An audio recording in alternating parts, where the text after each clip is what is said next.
Welcome back to another episode of FAFO in 3 Acts, when the plagiaristic gets played. I'm your host, Nick Nack. Today we have Riley Talks Back, a clout-chasing colonizer of the Caucasian persuasion, because what other kind is there? Riley thought it would be a good idea to steal the content of Hope Giselle, a black trans woman with a much larger following, for the purposes of notoriety and monetization. And you guessed it, she got caught white-handed. Let's roll that beautiful bean footage. Let me be real clear. Let me be really clear. And I need y'all to hear me like our lives depend on it, because they do. And I need y'all to hear me like your lives depend on it, because it does. We are not in a political debate. We are in a war. Not a metaphorical one, not a symbolic one, but a strategic, well-funded, policy-backed, legally armed war for the soul of this country and the bodies of every person that don't fit the mold of a straight, cis, Christian, white man. We are no longer in a political debate. We are in a war. Not a metaphorical one, not a symbolic one, but a strategic, well-funded, policy-backed, legally armed war for the soul of this country and the bodies of every person that doesn't fit the mold of straight, cis, Christian, white, and male. And the wildest part is half of y'all still don't see it. You're playing checkers on a chessboard that's already been cleared. And the wildest part is half of y'all still don't see it. You're playing checkers on a chessboard that's already been cleared. You think that they're just coming for trans folks, for queer kids, for immigrants, for poor people. No, baby, they are coming for order, and they're bringing chaos as a battering ram. You think that they're just coming for the immigrants? For the trans folks? For the queer kids? For poor people? No. They are coming for order, and they're bringing chaos as the battering ram. White men, the most coddled demographic in American history, have finally realized that. Hello brothers and sisters, welcome back to the channel. Well, I'm hoping that you're doing great from wherever you're watching me from. As you know, I'm your host and presenter, Eugene Stories. And in today's video, we're going to be discussing an important topic, actually a phenomenon called intellectual theft, and how history has led this happen. And we're going to be showing you how this has been happening, because from a perfect example is what this black woman, she's a scholar, and she talks about political ideology, really important to the fabrics of the United States, and it helps people get value from whatever she says. But this white lady comes out and says the same damn thing that she says. And this is a reflection. And when she says it, she doesn't say that these words, I got them from this lady. She just goes ahead and uses the words like it's hers. And you know that this is something that has been happening. And this has a broader reflection to how intellectual theft has been happening, especially to black people. And the people who have been appropriating this, who are they? You know them, right? Because history has shown for the longest time things that has been appropriated. Now, the modern theft as a reflection of historical pattern, a really important topic for us to have a discussion about. When a white woman attempts to pass off a black woman's speech as her own to appear more intelligent, it is not just an act of personal dishonesty. It echoes centuries of systemic appropriation. This phenomenon must be situated within the broader historical context, where black excellence, creativity, and intellectual labor have routinely been co-opted, plagiarized, or whitewashed. What seems like a small scandal today reflects like a deep-rooted logic of a society that has often rewarded whiteness for ideas, styles, and achievements which were birthed in black struggle and genius, while denying black originators due credit or compensation. And that's how this has been going on for the longest time. But at least today, people are seeing all this craziness happening and people are calling it out the way it is. Guys, I want us to learn from this concept. And if you're watching me for the first time, I'm just having one plea. Kindly subscribe to the channel, join my membership, and really get to see what it can offer you. And I'm also going to be taking this chance to thank those people that have stood with my channel, those people that have supported my channel. That is through super thanks, through my Cash App account, Man, I'm really, really grateful for the support that you're giving me, and I don't take it for granted. So I don't want to say much, but I want us to let the video play so that I will come back and we'll do an analysis about this concept. So buckle up for this video. I'll be back, and be blessed. They are no longer the majority numerically, and so now they're using power, policy, and platforms to cling to what they can't reclaim, which is control. They've decided that they can't run the show, and so they'll burn the whole damn theater down.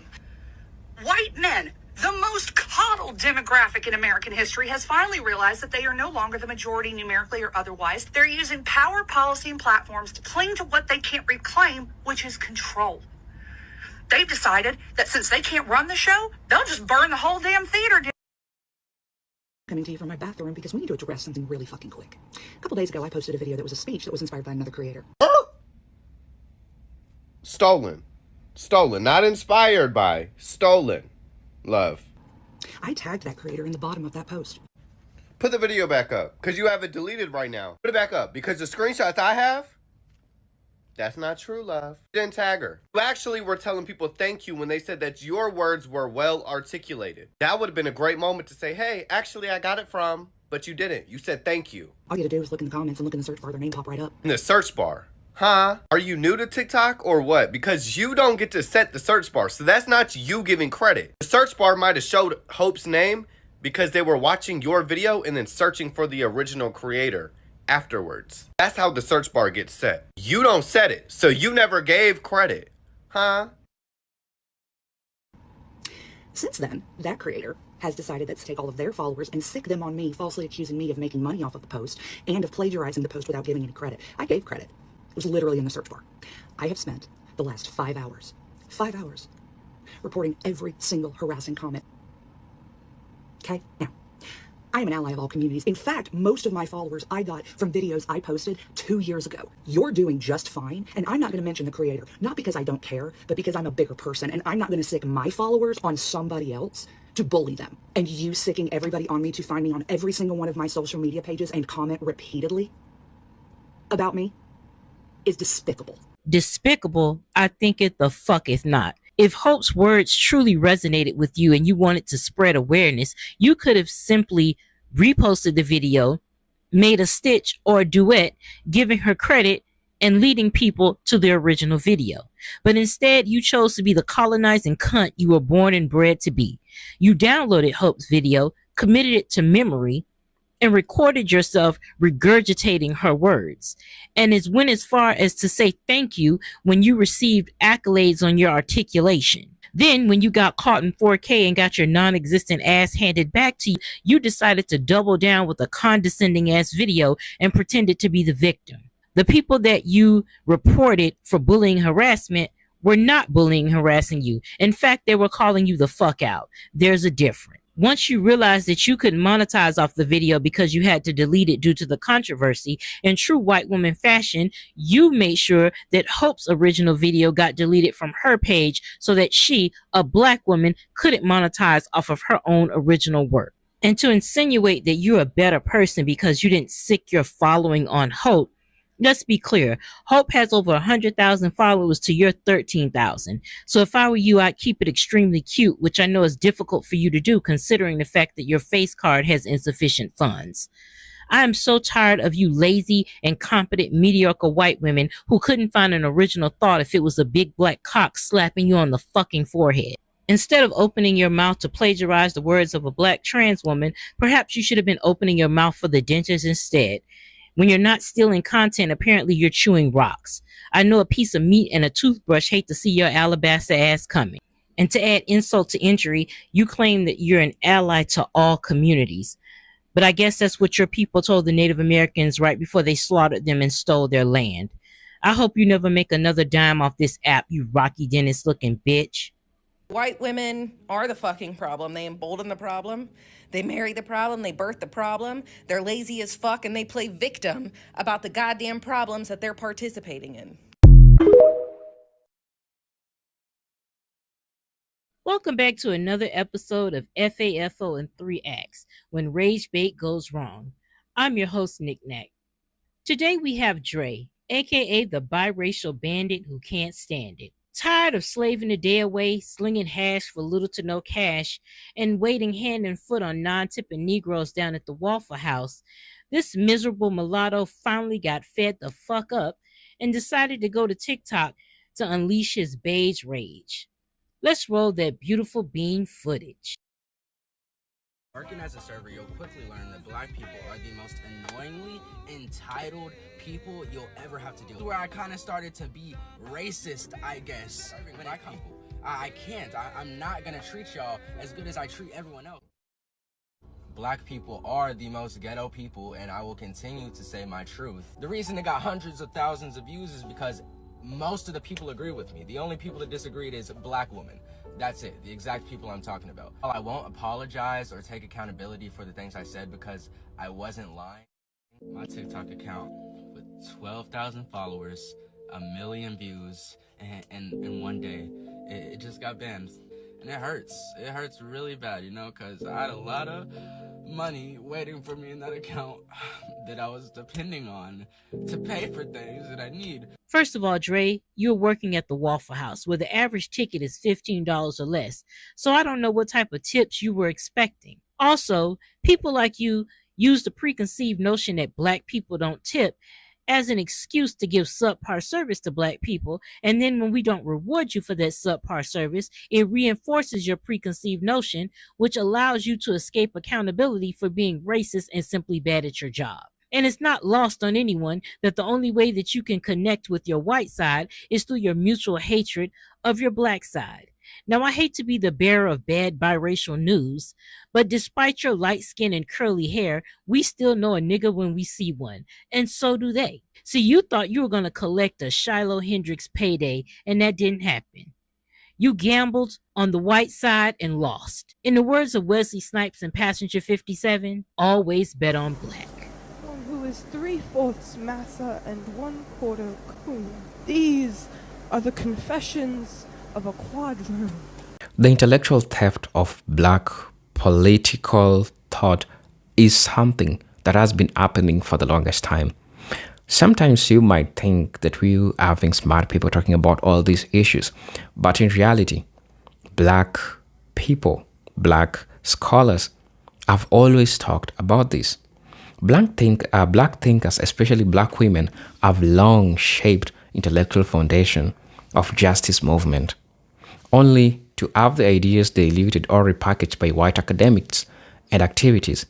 For instance, concepts like intersectionality, coined by Kimberly Crenshaw, are often cited without proper attribution, or worse, misinterpreted in broader feminist circles that ignore race. The appropriation of speeches, slogans, and strategies is not accidental. It is embedded in a power dynamic where whiteness leverages black brilliance to gain legitimacy without investing in the liberation of black people. Now, Kimberly Crenshaw came up with this concept of intersectionality when people wanted to identify critical race theory. When you learn the critical race theory, you'll get the part where it talks about intersectionality, where race and gender intersect, and where how black women were being treated. In as much as we're saying that this is about race, but how did black women endure these problems? How did black men endure these problems? Now, when scholars, or when I'll call them revisionist histories, come back and look at these concepts, they don't give credit to these black scholars, to these black political thinkers. And this is something that has been happening for the longest time, right? Don't forget about artistic and musical appropriation. Now, one of the most blatant historical examples in the music industry, talk about jazz, talk about blues, talk about rock and roll, talk about hip hop, talk about country music. These all originated in the black community, which express pain, joy, resistance, and identity. And that's how music is supposed to be. Yet, when white performers from Elvis Presley to Eminem have often gained far more commercial success and mainstream acceptance than black originators. Many record labels historically exploited black artists through exploitative contracts while promoting whiteface to sanitize the music for white audiences. The white woman's attempt to mimic a black woman's voice for intellectual clout mirrors the same mechanism, borrow authenticity while silencing the source. Let's go to fashion, language, and cultural commodification. From African hairstyles and clothing to AAV, African American Vernacular English, black style and expression have been commodified by fashion brands, influencers, and celebrities. These expressions, once criminalized or stigmatized on black bodies, become trendy and lucrative when adopted by white people. The irony is stark. Black people are punished or mocked for the same cultural traits that white people are praised for mimicking. The white woman's speech theft is not isolated. It's part of the system where black originality is mined for profits and prestige, while black people themselves remain marginalized. And this is something that has been happening for the longest time, right? The erasure of black inventors and scientists. Look at history books which often omit contributions of black inventors, scientists, and innovators. Figures like Lewis Latimer. This is a person who this is a black person that improved Edison's light bulb. Henrietta Lacks, who revolutionized medicine. Dr. Shirley Jackson, whose work led to the technology behind caller ID and rarely acknowledged in mainstream education. Many of these individuals were exploited or ignored, their breakthroughs credited to white colleagues or institutions. In academia and tech, black ideas are often repurposed under white names and paralleled to white women, co-opting a black woman's speech to appear intellectual. And people saw this, and she received backlash. Also, I'm going to be talking about colonialism and the theft of African knowledge as part of this also. The roots of this phenomena goes back to colonialism. European colonizers often portrayed Africa as a continent without history, yet simultaneously looted African artifacts, libraries, and technologies. From the stolen Benin bronze to manuscripts in Timbuktu, African civilization produced rich intellectual and artistic traditions that were systematically plundered and are now displayed in Western museums. Colonial narratives cast Africans as uncivilized, while appropriating their treasures as proofs of European conquest and superiority. Remember that this contradiction mirrors the dynamic where black expression is vilified until it becomes useful to whiteness. Also, black women as the most imitated and least protected. Black women, yes, in particularly, bear the brunt of cultural appropriation. They are often originators of trends, movements, and dialects that later get hijacked and popularized by others. Figures like Josephine Baker, Nina Simone, Angela Davis, and more recently, Rihanna, Megan Thee Stallion, have set cultural and political standards, only to see their ideas diluted or their personas replicated by others with more access to white-dominated media and capital. The white woman copying a black woman's speech is a modern version of this theft, exploiting black experience and credibility without honoring its origin. Right. Now, let's go back to educational spaces and intellectual invisibility. Even in educational institutions, black scholars often face invisibility. Their works are undercited, their courses under-enrolled, and their theories relegated to niche fields, while white scholars gain prestige for restating similar arguments with academic polish. This reinforces a hierarchy where white intellect is presumed superior, and black insight must pass through white validation to gain legitimacy. This export speech theft incident speaks to this dynamic. The white woman believed that the mere mimicking of cadence and content of a black thinker will elevate her, because the system has often rewarded such mimicry. Right? talk about plagiarism as a form of epistemic violence. Plagiarism in this racial context is not just academic dishonesty.